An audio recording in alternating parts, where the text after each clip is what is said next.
Assalamualaikum warahmatullahi wabarakatuh.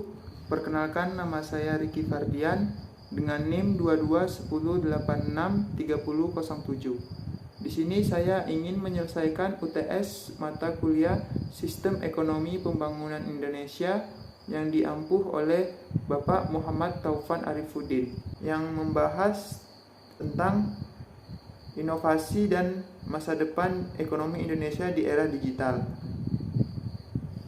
Inovasi dan perkembangan teknologi memberi banyak peluang bagi ekonomi Indonesia untuk tumbuh dan berkembang di masa depan.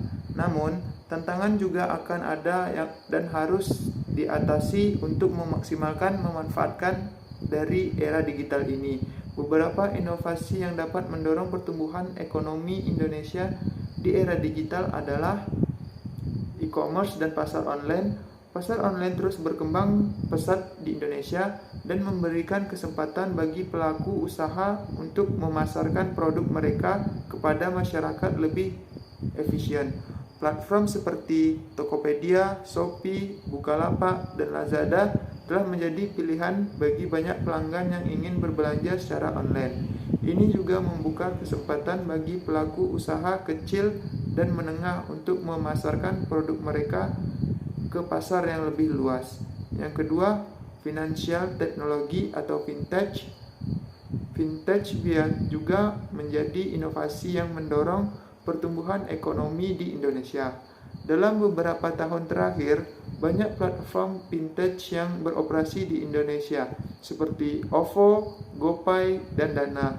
Platform ini memudahkan transaksi finansial bagi masyarakat dan membuka akses ke layanan keuangan bagi mereka yang sebelumnya tidak memiliki akses.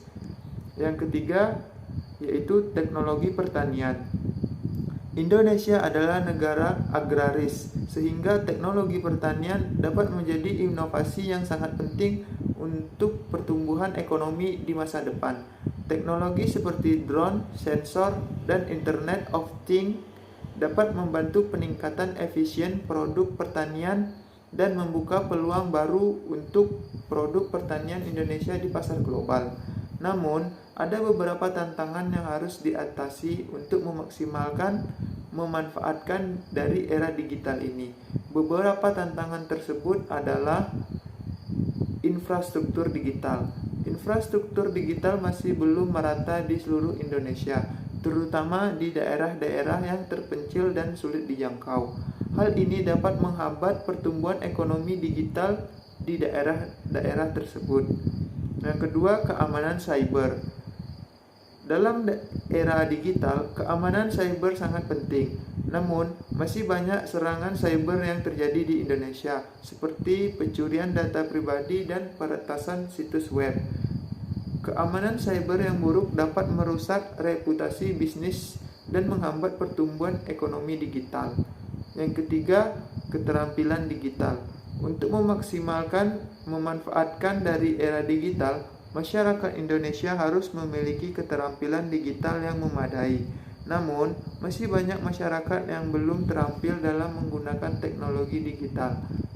Pemerintah dan pelaku bisnis harus berinvestasi dalam pelatihan dan pendidikan digital yang meningkatkan keterampilan masyarakat.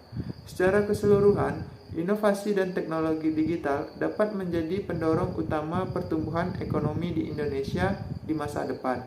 Namun, tantangan harus diatasi untuk memastikan bahwa manfaat dari era digital dapat dirasakan secara merata ke seluruh Indonesia. Yaitu penjelasan yang dapat saya sampaikan. Kurang dan lebihnya, terima kasih.